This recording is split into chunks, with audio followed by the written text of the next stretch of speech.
What's going on, guys? It's Gleevac. So, today I have a special treat for you all. This is probably one of the best games I got in Overwatch with Widowmaker. I feel like I keep saying that every video, but that's probably just because I'm getting better.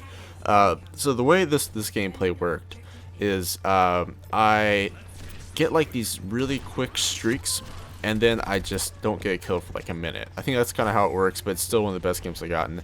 It was 49% kill participation. And I think my accuracy was around 50% too. But I just wanted to take a step back and try to teach you guys from not a live commentary perspective, because that's been requested as well. And whenever I get good gameplays like this, I always like to go back and commentate them. So throughout this video, I'm going to be throwing out some tips for Hanamura and just in general how to get better with Widowmaker on specifically console, because of how much harder it is to use the aiming system, or just because of the thumbsticks. And let me tell you, that is the only time I got killed by that other Widow. That person had 72 hours in the Widow, and I think I got like maybe 8 more headshots on her for the rest of the game. The first thing I want to talk about is eliminating dumb shots. Dumb shots are something that I do, and I've really been trying hard not to do it, but I feel like it's just so hard to be accurate with thumbsticks because you can't make very precise movements. You have to make, it's kind of like twitches. You have to be able to twitch. You'll see a really good example of a twitch coming up here. Like, you just get like a ridiculous twitch on McCree at the gate. But, so to eliminate dumb shots, I found that you really need to know how a hero moves. When I say know how a hero moves, what I mean is know what abilities they have, know how they can escape, know where their head's can be if they jump, know if they strafe, how their head bobs, like with Lucio, like his head bobs up and down in that really weird kind of way. Why I say you should want to eliminate dumb shots is because dumb shots will only get you killed and lower your accuracy, and we all want to have higher accuracy, like be able to have a card at the end of the game that says we have like 65% accuracy or 70% accuracy. I mean, that all looks great, plus that means you're doing something right. And by taking this is embarrassing. This is the only literally embarrassing part of the game. I don't know how I didn't hit that in Zenyatta, but I make up for it in just about right. Oh, here, wait for it. I headshot this soldier coming out. Yeah, take down the Roadhog. Look at that. Watch this. There we go. I made up for it. So, when I say eliminating dumb shots, it's just dumb shots only attract more people to you. There's misses, and then there's just shots that you take because you want to feel like you're trying to kill them. And when I say feel like you're trying to kill them, it's just, you guys all know, if you play Widow, you know what I'm talking about. You think you might be able to hit them, but if you twitch in a certain way, but you really know you're not, you end up just shooting a wall that's not even like close to them. I'll try to point out whenever I get a dumb shot coming out, but and misses are when you're very close to them and you know you're actually gonna have a chance to hit them. By eliminating dumb shots, you're going to decrease the amount of awareness the enemy has for you on the map, because as everyone knows, we know whenever you're going into a game and you hear a Widow shot, like everybody, all 11 players in the game know that. And they all say, oh, there's a Widowmaker over there, I'm going to try to avoid her. So if you eliminate those dumb shots, people aren't going to know where you are as much. So just try to be more precise with, oh, here, it's actually coming up here. I think I take, this is the flick shot I was talking about. See, that was a dumb shot. I had no idea why I did that. What was that? Like, why am I even doing that? I think it's just, well, this was the flick shot. Ready for this? I mean, like, what?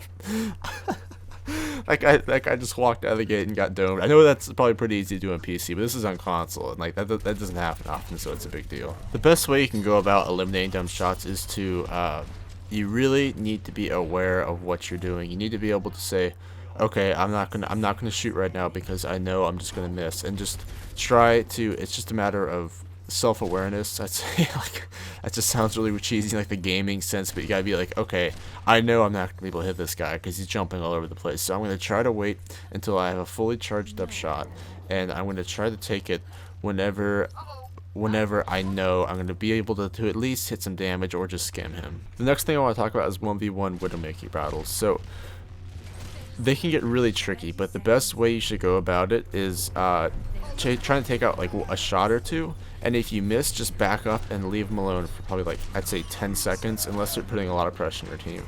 You just go around the map, maybe like go around the side, and just wait for them to stand still and try to line up some shots. So by doing that, by removing yourself from being in front of them, they'll kind of get distracted by you. They'll get like, oh man, they'll start thinking like, oh, I can take out all these other people because they're just running around in front of me. But then you know what, you'll just dome them. They'll be like, oh god, what just happened? I completely forgot about that guy. But if you know the other Widowmaker is not as good as you, and you know you'll be able to hit your shots, just go ahead and try to challenge them.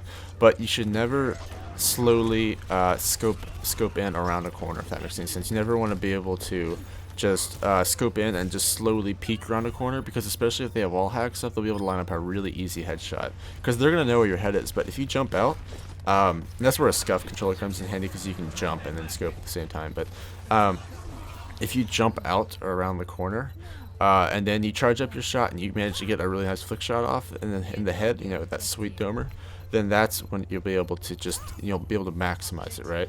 You know, no dumb shots, good accuracy, just taking them out, take out the other Widowmaker. This part of the game is probably one of the best parts, because I swear to God, I think I killed this other Widowmaker like 7 times. Like I said at the beginning of the game, she only killed me once. My dog is eating out of my food bowl. I don't know if you can hear that. That's really gross. I was just eating a can of baked beans, and you know, it was just sitting over there, and now she just started eating out of it. That's great. Okay, so back to this. So you will see me slowly move out around a corner to take out the Widow. I think maybe once or twice, but that's because I had wall hacks up and I knew that I was going to be able to hit her before she hit me. So placement on a Hanamura, let's get to that. So as you saw in the beginning of the game, I went up on that platform at the beginning to try to get some early picks, but you should never be up there for long. And if you see a Roadhog, you want to just get off the platform. Don't risk it. Don't try getting hooked. Because if you get hooked and you go down, you're a big damage giver, you could possibly save the game. You know, if you're a good Widow player, then you've seen how much I've defended this game. I mean, I've just taken out endless people, especially like right there. I was really happy I got that.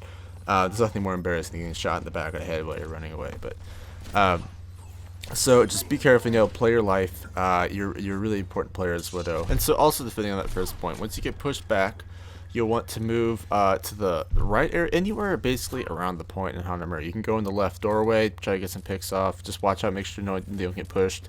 Save your hook so you can back up if you need to. Go around the back area to the left near that hut where it leads to B. That's a great place. Anywhere around the point where you're elevated. And so this is a big example. Look what I was doing with this Widow battle. See, I knew she couldn't hit me if she could have hit me right there actually. But so I'm jumping around, just taking pop shots, because I know she can hear her shots. I saw she had 72 hours in the Widow. So I took caution. I was like, all right, so this person can get their shots. Now, whenever I do see a Widow on the enemy team, I always check their career profile. I always see if they're good, so I can kind of figure out the parameters of what I need to be doing. And see, look at that. See, I just left her alone. She came out and completely forgot about me. She got, oh my god, that Lucio headshot. Jesus Christ. That's what I'm talking about with the movement, though. You need to figure out how different heroes move so you can be able to predict what their head's going to be. But anyway, so I backed up from that Widow. I just left her alone for probably like 10-20 seconds. I was distracted as well, though. I will give props to that. But and I just took her out because she forgot about me. She got distracted. So defending on the second point in Hanamura, anywhere in the back area, honestly, you can go up front if you're. I think I do get a little adventurous and go up front. Yeah, this is actually the point. See, my gut feeling was actually telling me not to go up here, but I just really wanted to. I knew I was playing well. I could have taken out her again. That was probably really close, but I can see through the trees. And that was kind of embarrassing. I don't really know how I missed that high noon, but he still didn't get pin killed by our Bastion, so that worked out. Now, as soon as the enemy team captures A, I really like to go around on the balcony on the right hand side and just try to get some really picks off too, because if you can hit your shots, you can hold down the entire area. I mean, if a Farrah comes, you can headshot her. McCree, you know, his head's boxed the stable area. There he goes, dead again. I swear, this guy wasn't paying enough attention to me. What I think he really should have done was look for me every time. Don't focus on anybody else. Just really look for me. Because if I was getting out sniped, which hasn't really happened before in this game, then I would look for the Widow, take out the immediate threat. One thing I noticed a lot of people doing when I face Widows in game 2 is they don't charge up their shots all the way. You should only not be taking 100% shots if that person is weak, or you know that, you know, like you saw earlier, like for example for right there too, like when that Widow and I 1v1ing on the, this is actually where I got her again too. I can't even imagine how angry she must be. And that was where I actually I was talking about earlier, where I strafed. I knew I'd be able to just get a tiny bit of her head poking out from those wall hacks, and that really helped me out. So But like that Widow and I 1v1ing earlier on the right, I didn't want to stand still for too long because I didn't want to risk it. I knew she had the capability to kill me.